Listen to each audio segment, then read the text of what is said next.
ગાંધીનગરના સાયકો કિલરના એન્કાઉન્ટરનો જે સમગ્ર કેસ છે તેમાં સાયકો કિલર વિપુલ પરમારનું ગઈકાલે એન્કાઉન્ટર થયું. આજે પોસ્ટમોર્ટમ શરૂ કરવામાં આવ્યું છે. ગાંધીનગર સિવિલ ખાતે ફોરેન્સિક પોસ્ટમોર્ટમની કાર્યવાહી થઈ રહી છે. વિડીયોગ્રાફી સાથે પોસ્ટમોર્ટમની પ્રક્રિયા થઈ રહી છે. અંબાપુરમાં એક યુવકની હત્યા કરી અને લૂંટ ચલાવી હતી. સાયકો કિલરના મોત મુદ્દે એડી દાખલ કરાઈ છે. ગાંધીનગર ડીવાયએસપી દિવ્ય પ્રકાશ તપાસ કરશે. આરોપીએ ફાયરિંગ કરતા 2 પોલીસકર્મી ઇજાગ્રસ્ત થયા હતા. હેડ કોન્સ્ટેબલ રાજેન્દ્રસિંહને હાથમાં ગોળી વાગી અને તેમને ખાનગી હોસ્પિટલમાં ખસેડવામાં આવ્યા છે. ગાંધીનગર એલસીબીના પીઆઈ વાળાને પણ સામાન્ય ઈજા થઈ છે. રિકન્સ્ટ્રક્શન દરમિયાન ભાગવાનો તેણે પ્રયાસ કર્યો હતો. હિરેન અમારી સાથે જોડાઈ ગયા છે. હિરેન, ગઈકાલે એન્કાઉન્ટર કરવામાં આવ્યું સાયકો કિલરનું, કારણ કે તેણે 2 પોલીસકર્મી સામે ફાયરિંગ કરવાનો પ્રયાસ કર્યો, ભાગવાનો પ્રયાસ કર્યો. ત્યારે આજે ફોરેન્સિક પોસ્ટમોર્ટમ કરવામાં આવી રહ્યું છે. શું વધુ અપડેટ? ગઈકાલે સાંજના સમય એટલે કે 4:45 કલાકે જ્યારે રિકન્સ્ટ્રક્શન પંચનામા માટે આ સાયકો કિલર નીલ ઉર્ફે વિમલ પરમારને લઈ જવામાં આવ્યો હતો અને એ સમયે એણે પીએસઆઈ પાટડિયાની રિવોલ્વર ખેંચી અને ભાગવાનો પ્રયાસ કર્યો હતો. ત્યાર પછી પોલીસ ઉપર પણ ફાયરિંગ કર્યું હતું.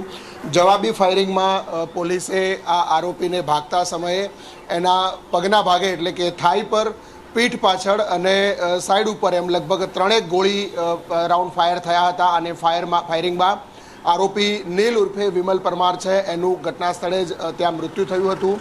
મૃત્યુ પછી મોડી રાત્રે લગભગ 11 વાગ્યા સુધી જે સ્થળ છે એ સ્થળ પર પોલીસે ફોરેન્સિક ટીમ બોલાવી સંપૂર્ણ વિસ્તાર કોર્ડન કરી ત્યાંની એફએસએલની ટીમ સહિત તેના પુરાવા છે તે એકત્રિત કર્યા હતા. કારણ કે પોલીસની 2 ગાડીઓ છે, 2 વાહનો, એના ઉપર પણ એણે ફાયરિંગ કર્યું હતું.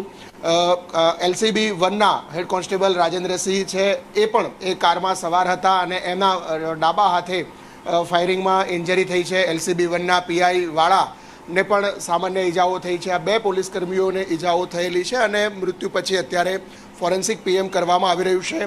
પ્રાથમિક દ્રષ્ટિએ 3 ગોળી આરોપી જે છે એને વાગી છે, પરંતુ અન્ય કોઈ બુલેટ છે કે કેમ એની પણ આની અંદર તપાસ કરવામાં આવશે અને તમામ બાબતો કે જે કોર્ટમાં પણ ગાંધીનગર પોલીસ છે તે મૂકી શકે એ માટે પેનલ પીએમની સાથે ફોરેન્સિકની એક્સપર્ટની ટીમ અને સંપૂર્ણ વિડીયો રેકોર્ડિંગ સાથે આ પીએમ છે તે કરવામાં આવશે. ગઈકાલના ઘટનાક્રમ પછી આજે આ પીએમ પૂરું થયા પછી જો મૃતક સાયકો કિલર છે એનો પરિવાર તૈયાર હશે તો એ ડેડ બોડી એના પરિવારને સોંપવામાં આવશે. જો પરિવાર અથવા તો અન્ય કોઈ વ્યક્તિ એની ડેડ બોડી નહીં લઈ જાય તો ગાંધીનગર પોલીસ એટલે કે સરકાર મારફતે એના અંતિમ સંસ્કાર છે તે કરવામાં આવશે.